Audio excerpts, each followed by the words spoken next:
ಸರ್ಕಾರಿ ಮಹಾವಿದ್ಯಾಲಯದ ಜಮೀನು ಖಾಸಗಿಯವರ ಪರಾಭಾರೆ ಖಂಡಿಸಿ ಪ್ರತಿಭಟನೆ. ಕಲಬುರಗಿ ಜಿಲ್ಲೆಯು ಪ್ರತಿ ಬಾರಿ ಪರೀಕ್ಷಾ ಫಲಿತಾಂಶದಲ್ಲಿ ಅತ್ಯಂತ ಕೀನೆಯ ಸ್ಥಾನದಲ್ಲಿ ಬರುವುದು ನೋಡುತ್ತಿರುವಿರಿ. ಶೈಕ್ಷಣಿಕ ಗುಣಮಟ್ಟ ಎತ್ತರಿಸಿ ಮಕ್ಕಳ ಸರ್ವಾಂಗೀಣ ಅಭಿವೃದ್ಧಿಗೆ ಕ್ರಮವಹಿಸಬೇಕಾದ ಈ ಸಂದರ್ಭದಲ್ಲಿ ಸರಕಾರವೇ ಮಹಾವಿದ್ಯಾಲಯಕ್ಕೆ ಸಂಬಂಧಪಟ್ಟ ಜಾಗವನ್ನು ಖಾಸಗಿ ಸಂಘಕ್ಕೆ ಪರಾಭಾರೆ ಮಾಡುವ ನಿರ್ಣಯ ಮಾಡಿದೆ. ವಿದ್ಯಾರ್ಥಿಗಳ ಸರ್ವಾಂಗೀಣ ಅಭಿವೃದ್ಧಿಯಲ್ಲಿ ವಿಶಾಲವಾದ ಕ್ರೀಡಾಂಗಣ, ವಾಚನಾಲಯ, ಪ್ರಯೋಗಾಲಯಗಳು ಬರುವುದಿಲ್ಲವೇ?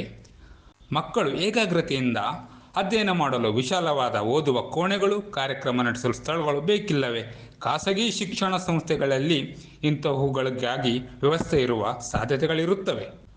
ಕಲಬುರಗಿ ನಗರದಲ್ಲಿ ಸರ್ಕಾರಿ ಮಹಾವಿದ್ಯಾಲಯ ಸ್ವಾಯತ್ತದಲ್ಲಿ 4ರಿಂದ ಸುಮಾರು 5,000 ವಿದ್ಯಾರ್ಥಿಗಳು ಓದುತ್ತಾರೆ. ಈ ಕಾಲೇಜಿನ ವ್ಯಾಪ್ತಿಗೆ ಸೇರಿದ್ದ 3 ಎಕರೆ 7 ಕುಂಟೆ ಜಾಗವನ್ನು ಕರ್ನಾಟಕ ಪ್ರದೇಶ ಕುರುಬ ಸಂಘ ಕಲಬುರಗಿ ಶಾಖೆಗೆ ಪರಾಭಾರೆ ಮಾಡಲು ಸಚಿವ ಸಂಪುಟ ತೀರ್ಮಾನ ಮಾಡಿದ್ದು ತೀವ್ರ ಖಂಡನಾರ್ಹವಾಗಿದೆ. ಸರ್ಕಾರಿ ಶೈಕ್ಷಣಿಕ ವ್ಯವಸ್ಥೆಯನ್ನು ಬಲಪಡಿಸುವ ಬದಲಿಗೆ ಅಲ್ಲಿಂದಲೇ ಜಾಗ ಕಿತ್ತುಕೊಳ್ಳುವ ಸರ್ಕಾರದ ನಿಲುವು ಶಿಕ್ಷಣ ವಿರೋಧಿ ನೀತಿ ನೆಲೆಯಲ್ಲಿ ಕೂಡಿದೆ. ಇದನ್ನು ಎಸ್ಎಫ್ಐ ತೀವ್ರವಾಗಿ ಖಂಡಿಸುತ್ತದೆ. ಕೂಡಲೇ ಈ ಆದೇಶವನ್ನು ರದ್ದು ಮಾಡಬೇಕು. ಸರ್ಕಾರಿ ಮಹಾವಿದ್ಯಾಲಯದ ಶೈಕ್ಷಣಿಕ ಉನ್ನತಿಗಾಗಿ ಆ ಜಾಗವನ್ನು ಬಳಸಲು ಯೋಜನೆ ರೂಪಿಸಬೇಕೆಂದು ಆಗ್ರಹಿಸುತ್ತೇವೆ ಎಂದು ಎಸ್ಎಫ್ಐ ಜಿಲ್ಲಾ ಸಂಚಾಲಕಿ ಸುಜಾತ ಹೇಳಿದ್ದರು.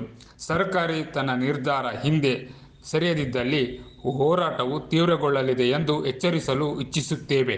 ಈ ಆಗ್ರಹವನ್ನಿಟ್ಟುಕೊಂಡು ಇಂದು ಪ್ರತಿಭಟನೆ ನಡೆಯುತ್ತಿದೆ. ಸರ್ವೇಶ ಮಾನವಿಕರ ಸಹ ಸಂಚಾಲಕ, ವಿದ್ಯಾರ್ಥಿಗಳು ಸೇರಿದಂತೆ ಇನ್ನಿತರ ಪ್ರತಿಭಟನೆಯಲ್ಲಿ ಭಾಗಿಯಾಗಿದ್ದರು.